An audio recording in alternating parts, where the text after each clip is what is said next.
to all viewers of Enjoy Life 24/7.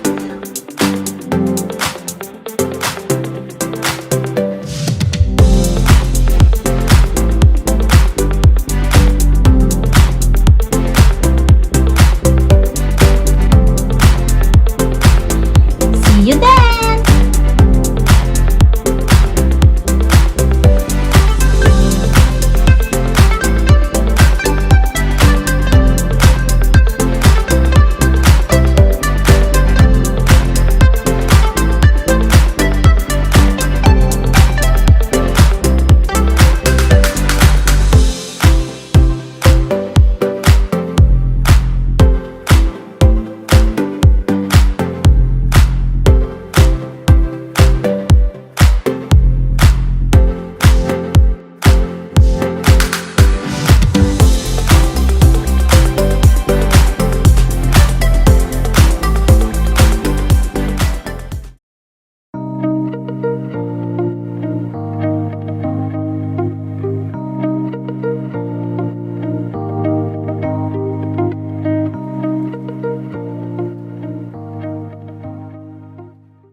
The life-saving gift. Maria's story.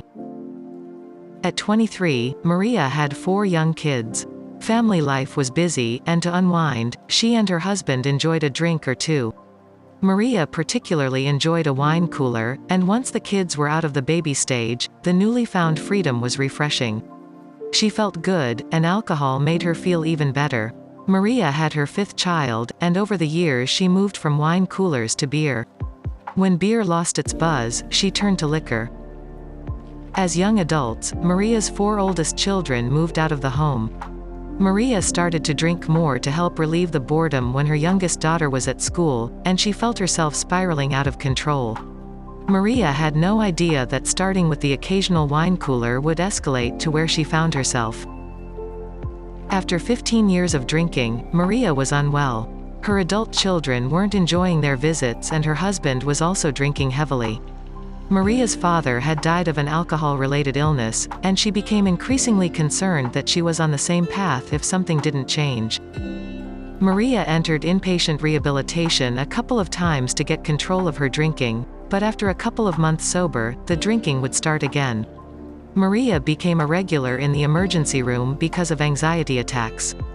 Then they escalated to full-on panic attacks, and as she was so anemic, she needed blood transfusions. Maria's life was a haze of drinking from morning to night, and visits to the ER. Hangovers were no longer relieved by more alcohol, and any time she wasn't drinking, Maria shook so badly she couldn't feed herself. Her body needed alcohol to be able to function, but it was devastating her body and her life. "I knew there was nothing good ahead of me," she said. Maria desperately wanted change, but it came in the least expected way. On the way to Kansas with her husband, to celebrate their daughter's birthday, Maria started vomiting blood. She was already unable to walk without assistance, as she was so weak, and with the new symptom, Maria knew something was terribly wrong. Maria was admitted to a hospital in Kansas for 2 weeks. Her skin was orange, and her eyes were yellow. "I knew this was it," Maria recalls. "I saw my dad go through this step by step, and I knew this was it for me." Maria's husband was so terrified of what was happening to his wife that he gave up drinking that day. Maria was discharged after 2 weeks with instructions to go back to Oklahoma and follow up with her family doctor. The doctor ran a variety of blood tests and called her the same night, insisting she go to ER immediately. Maria was so weak she could barely get out of bed, but when the doctor told her that her liver was severely damaged and her heart could give out at any moment due to the years of heavy alcohol consumption, she acted quickly. Maria's oldest daughter was with her that day, looking after her youngest sister. "I told my oldest daughter to make sure she looked after her sister, as I knew I wasn't going to be coming home. I knew I wouldn't make it out of the hospital. I took one last look around my house, and left, knowing that what had happened to my dad was now happening to me." Maria's local hospital in the Oklahoma Panhandle admitted her, and she was not expected to survive. She was in a great deal of pain, her liver and kidneys had failed, and her body was swollen. After 2 weeks, Maria's son and his girlfriend started looking for another hospital in Oklahoma that could offer more specialized care as Maria continued to decline. A nurse recommended OU Health University of Oklahoma Medical Center. Upon Maria's arrival at the University of Oklahoma Medical Center on September 19, 2021, under the care of liver transplant expert, Narendra Batula, MBBS, MRCS, MD, FRCS, the search began for a new liver. Dr. Batula was very direct. He told me that if they couldn't find a liver for me, I wouldn't make it. A liver was donated 2 days later, and Maria was taken straight to the operating room for a transplant. Maria presented to us with significant liver decompensation and multi-organ failure with a mortality risk of greater than 90% in 30 days, said Dr. Batula. The transplant and ICU team worked together implementing current scientific guidelines and strategies to provide organ support and a liver transplant as a life-saving treatment. Maria's transplant surgery went smoothly. As she had been sick for so long, Maria was very underweight, couldn't walk, and was on dialysis for kidney damage. After a month in the hospital, Maria was transferred to a rehabilitation unit for physical therapy. Maria noticed a lump on the surgical site a week later, and she went back to the University of Oklahoma Medical Center for investigations. The lump was a small hernia that had formed, and as it was so soon after the transplant, and it was non-threatening, it didn't need to be removed. Maria went home 2 weeks later. By December 2021, 3 months after the liver transplant, Maria felt stronger. With the help of a walker, she could get out of bed and walk around. Her appetite started to increase, and she focused on gaining some weight and energy. Almost 2 years later, and life couldn't be more different for Maria. "I can't believe it, this is real life," said Maria. "I'm sober, my family actually wants to be around me now. I work full-time, and I feel really good. I'm 45 and I hope I have many years ahead of me. The whole OU Health team was so good to me. Maria was a great patient, and we are so happy to see her healthy and appreciate the gift of life," Dr. Batula said. The vision of OU Health Transplant Team is to provide evidence-based, multidisciplinary care to complex liver patients.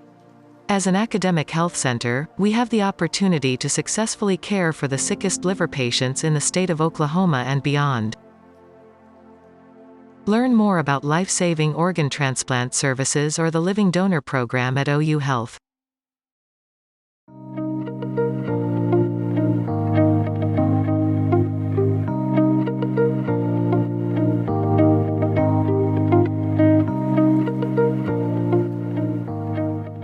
Welcome to my channel.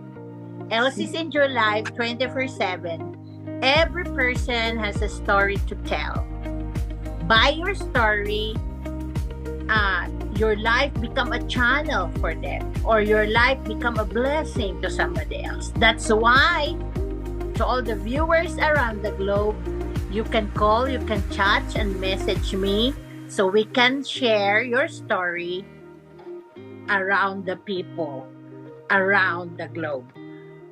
So welcome to my channel. I am so honored to have our special guest. She's so beautiful inside and out. The title of her story today is New Life, New Beginning After My Surgery. Can you introduce yourself, please? My name is Maria Moreno, and I live in Guyman, Oklahoma. So how many kids? I have 5 kids and 7 grandkids, and I'm married. Thank you. I'm happy to see you here. It's been a long time for us, to plan for it. How many months, how many days, but now we're here. Okay, Yes. Let's start first in our fast talk for just an icebreaker. I know you feel nervous right now. I can see in your face. I do.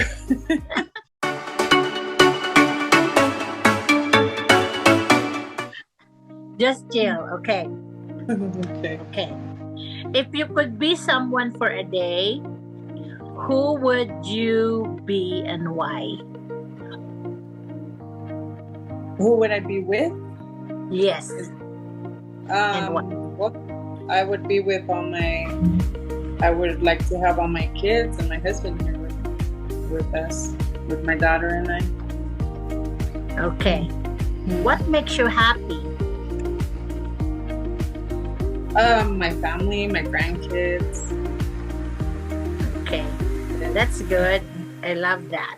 What is the first thing you would ask God? I would ask him for protection for my family, for all the children of the world. That's true. What is the embarrassing moment that happened in your life? I think all of us has an experience that, Yes. I was walking into the restroom and I accidentally tripped on a toy, and I fell forward and I fell into the tank from the toilet, and I broke it. It broke? It broke.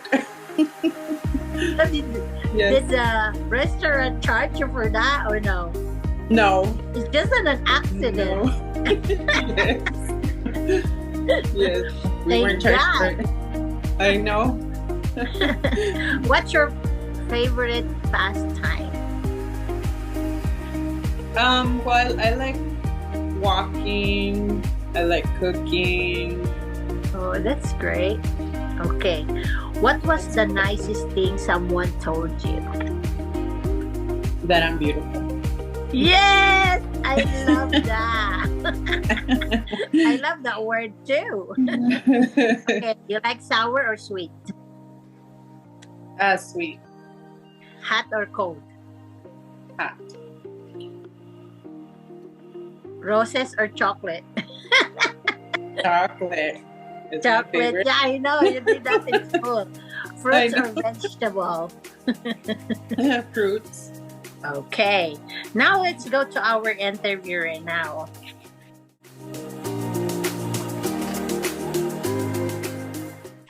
Okay.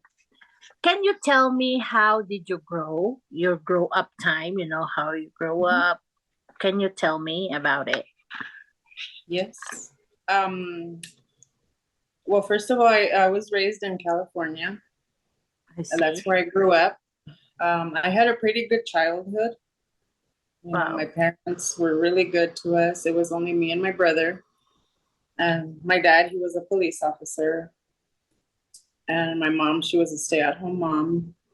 So we had a pretty good childhood. And then I met my husband, and we got married and had our own family. Wow. So is he your first love? Yes. I'm sorry to ask that.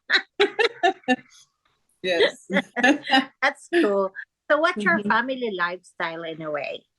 Do you have like a family lifestyle, or, it's like tradition that you have to follow or whatever?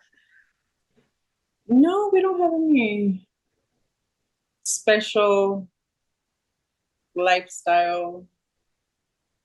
We're just like down to earth people. Yeah. But your race is Mexican, right? The whole family, or half American? Yes. Oh yeah, they're mixed. I'm Mexican. I was born in Mexico. But yeah, I have Mexican and American. That's in my good. family. Yeah.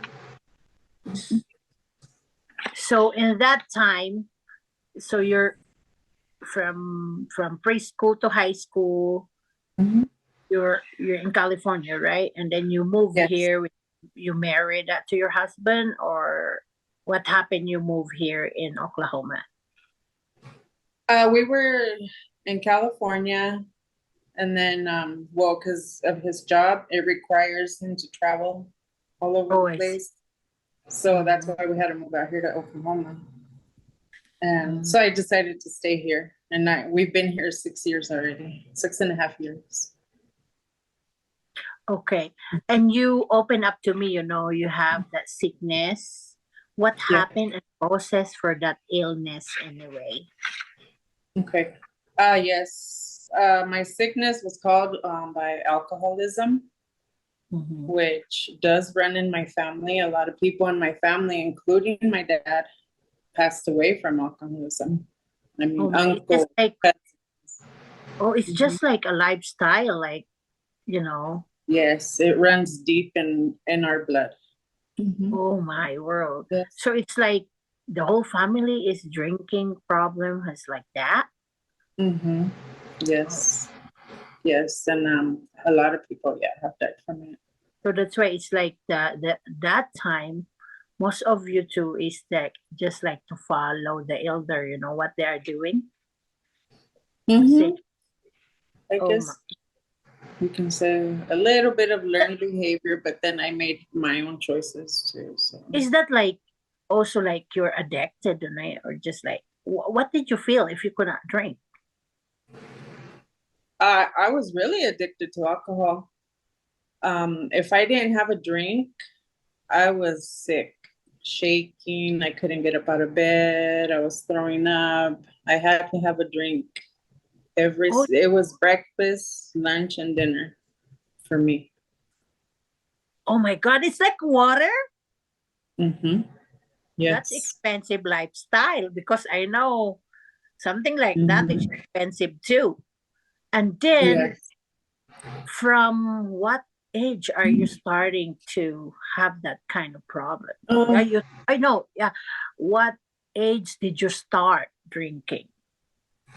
I started like tasting it when I was a teenager, but that stopped. But then once I started having kids, like when I had my fourth kid, that's when I really started drinking. And I was about 23 years old, maybe.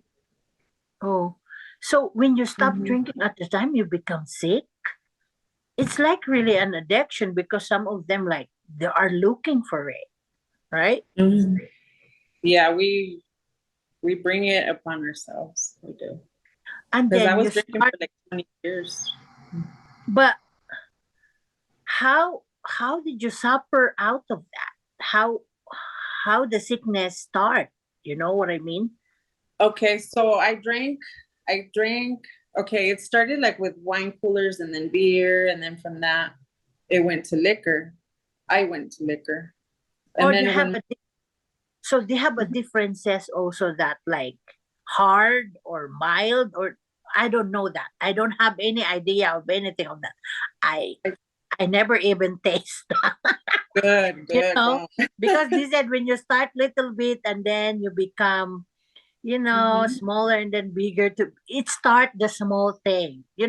Everything is start the small thing. And then when you start the small and getting, you like it, and now you just start like one scoop and then until one glass, because you already, So how did you do that? It's from hard liquor, or how did you start? I started with wine coolers and then just tasting them, and I liked them, and then I wasn't finding satisfaction in how I felt with wine coolers, so I thought, oh, I'm gonna drink some beer because it's stronger.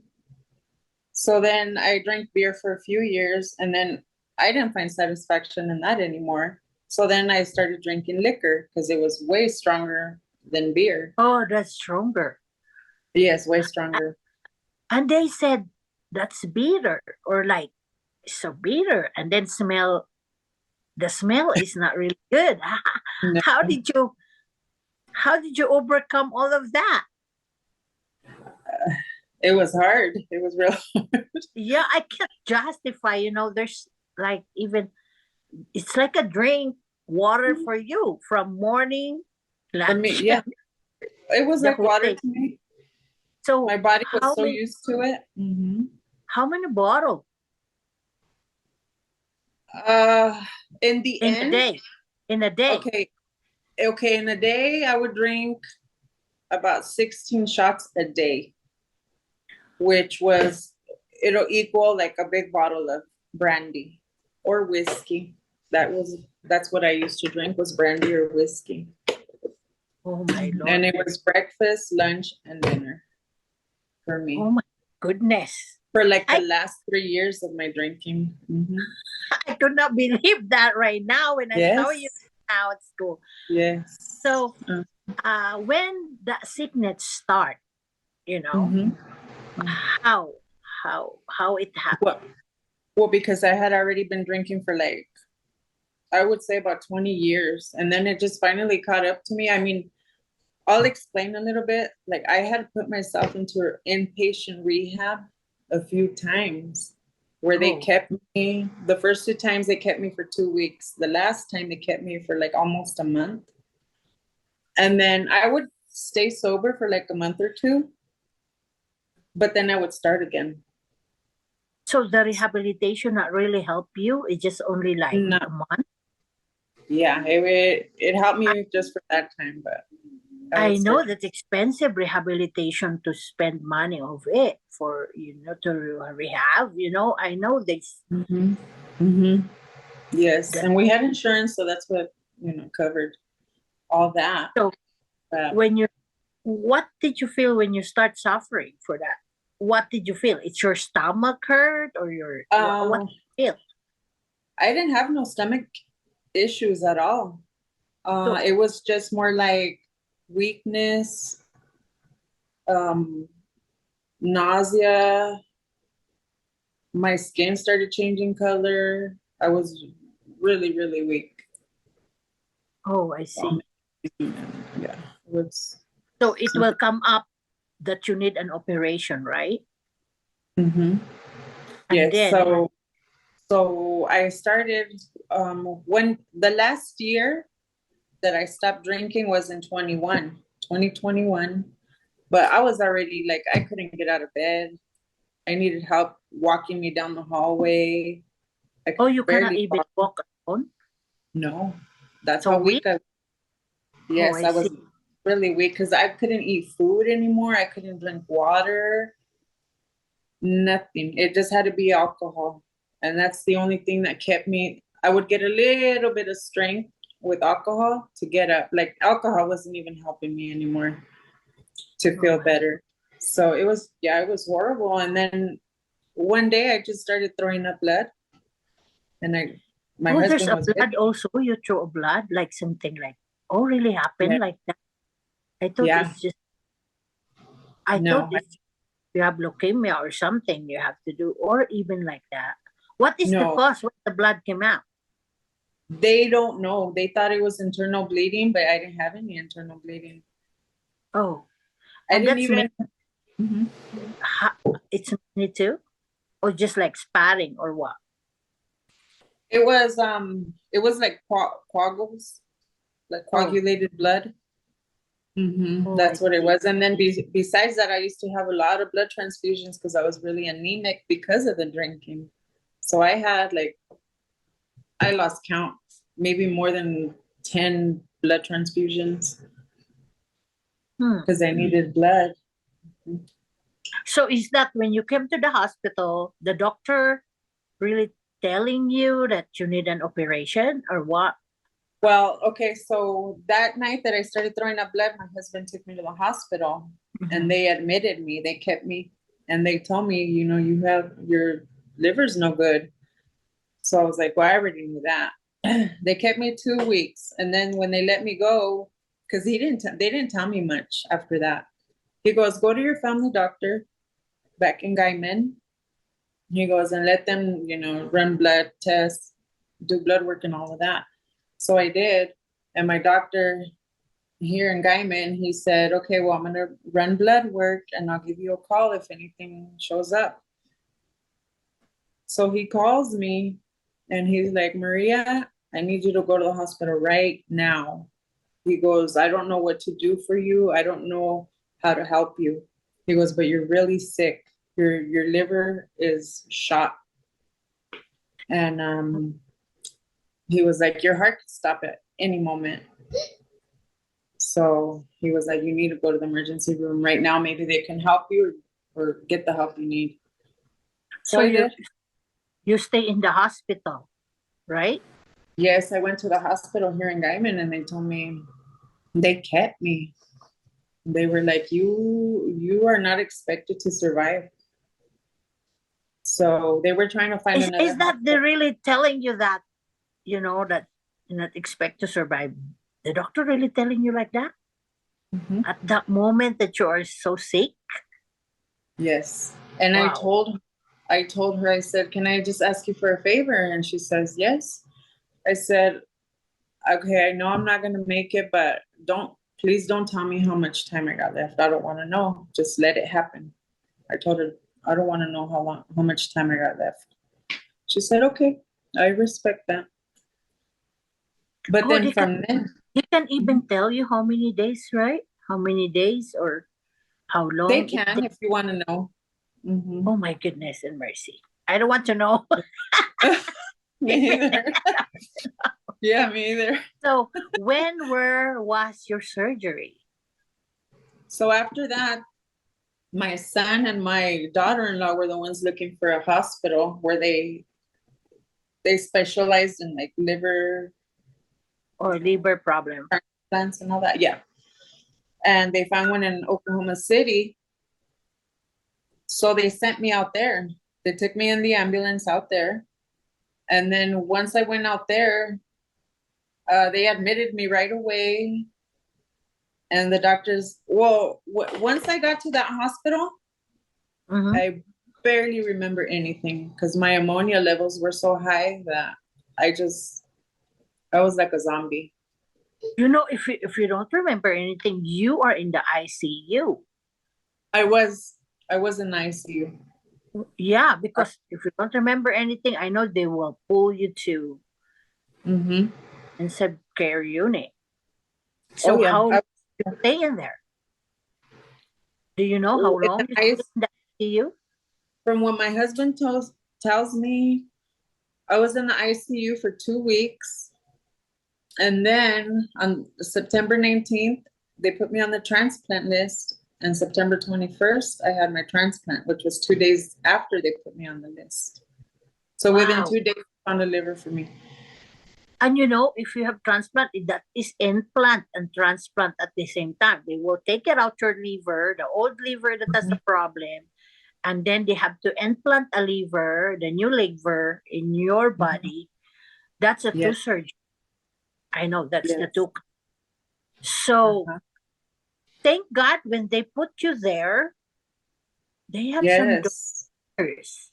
How miracles Mm-hmm. happen for that? It's hard to find a donor for liver. I know. And for what my husband told me, he said that the day that they had found a liver, they had 2 livers available for me that day. Wow. So they started running tests real quick, and then they were like, okay, tomorrow she's having her transplant. And then sometimes, even though they have a liver, sometimes Mhm. your body will not accept it. They need to Mm. agree. They have to try Yes. that. They will agree each other or what. Yeah. So, The doctors explained that to my husband and to my mom because my mom was also there. They explained to them that, her body could reject it. We don't know. Or she might not make it during the surgery. It's just a risk that you have to take. So, but yeah, they explained all that to them. and then that's a blessing because liver is not like a kidney. If you have two kidney, you can give the other kidney, but the donor still Mhm. alive. But if Yeah. you give the whole liver, because there's Mhm. some people giving like just a half of it, but they're still alive. They call that hero donors. But if the whole liver need to be, the donor will be gone already. You know what I mean? Mhm. So Yes. that's a blessing. That's Oh, a big blessing. It's very yeah. hard to find that parts of the body.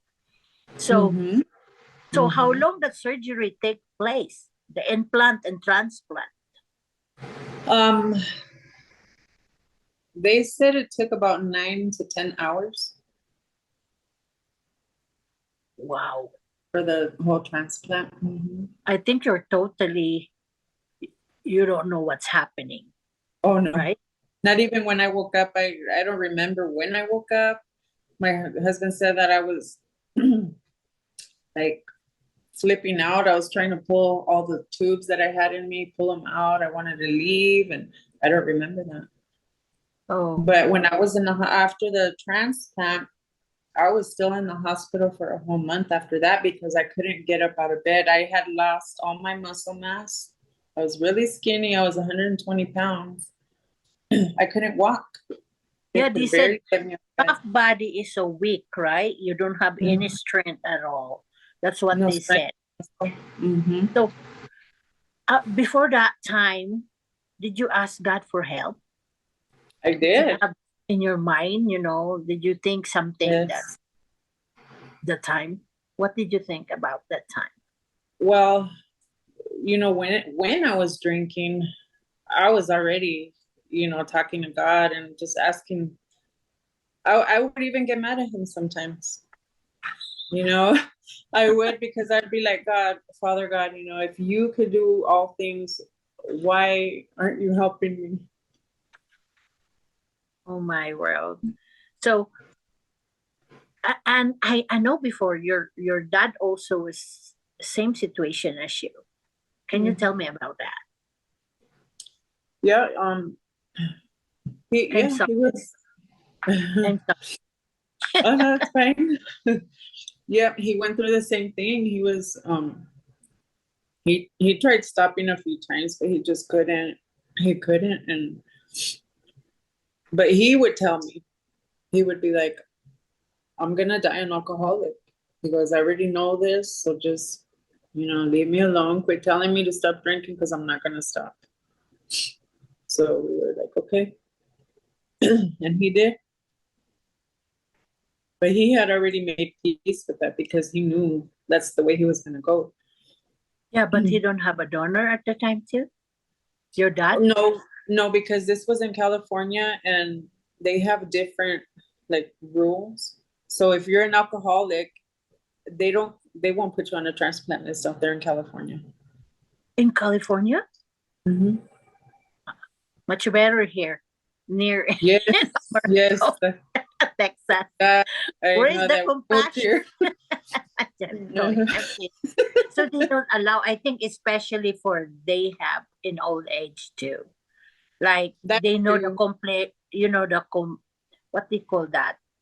They have like complication, like Mm-hmm. they already seen that, and Yes, and and they know also, the doctor knows also how the body will reject it. That's mm-hmm. why they don't give that just like to wasting that kind of donor. Yes, that's It true. happens sometimes. It's like that. Yep. He So how was did 53. He was 53 years old when he passed away. oh And he my was diabetic. He had a lot of complications. So that's probably why they didn't consider putting him on the transplant list too. I think that's very expensive too, right? Yes, it is. It's I expensive. hear that, and some of my friends, I asked them before I interview you, they said it's $1 million Mhm. dollars.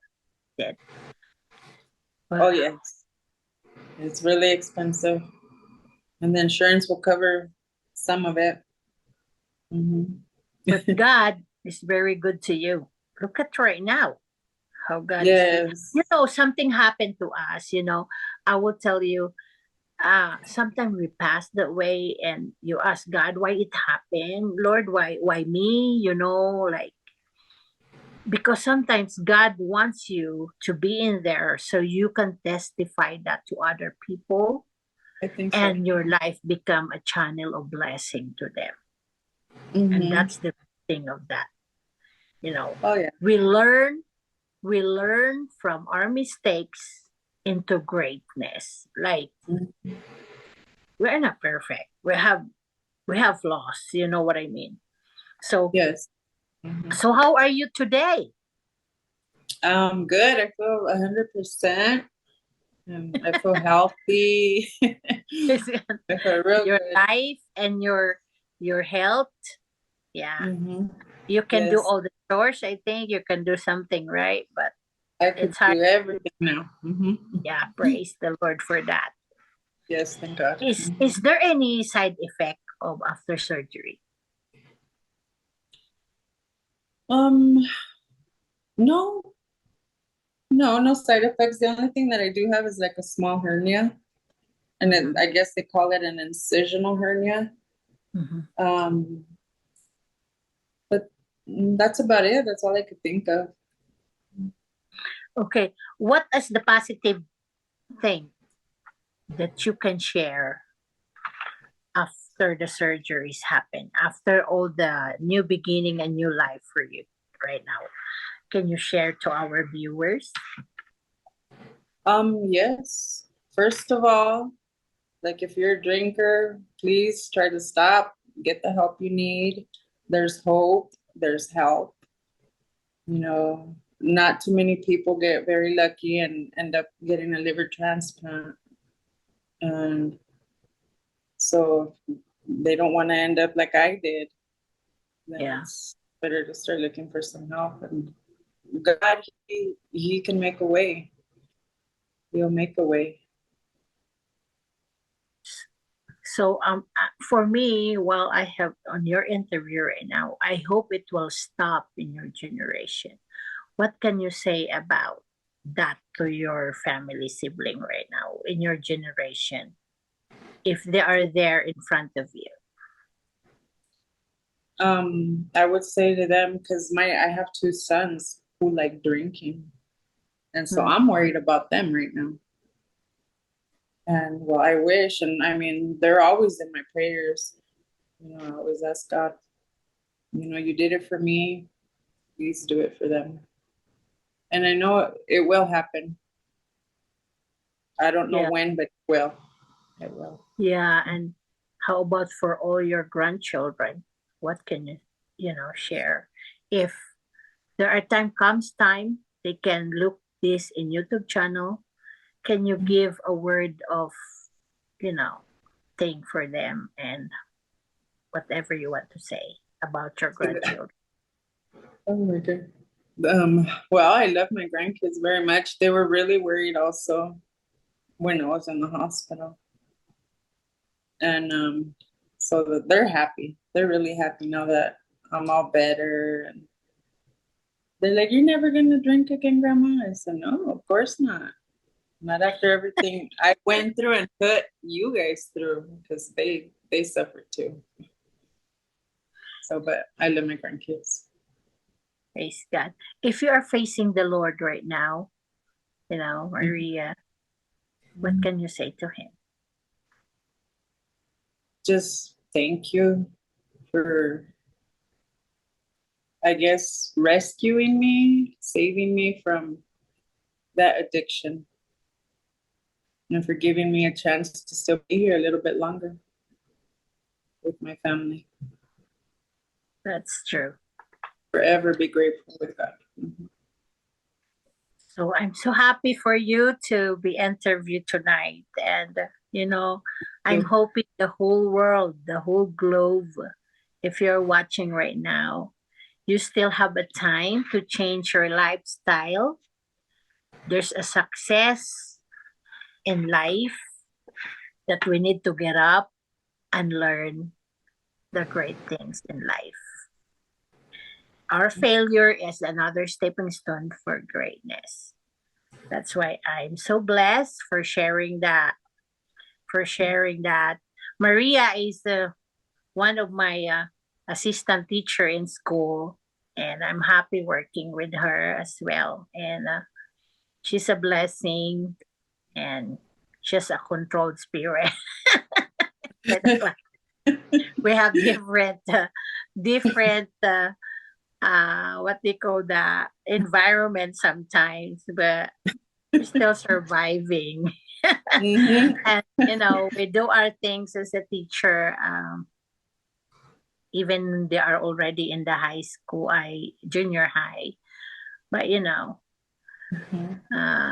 I feel the love inside the classroom. I feel the love, and I feel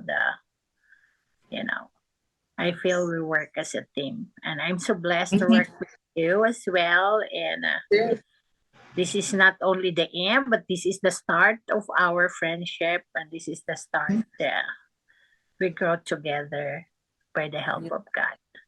Yes. So thank you for everything. You. I'm thankful. So all the viewers, thank you for watching. You have to watch and learn for this kind of interview. It will give another changing life if you need it right now in your life. It's not only testimony, but it's changed life. Thank you. Enjoy life 24/7. Don't forget. Thank you. Miss Maria, thank you so much. Thank you. Thank you, Miss Elsie. Okay, bye-bye. Bye.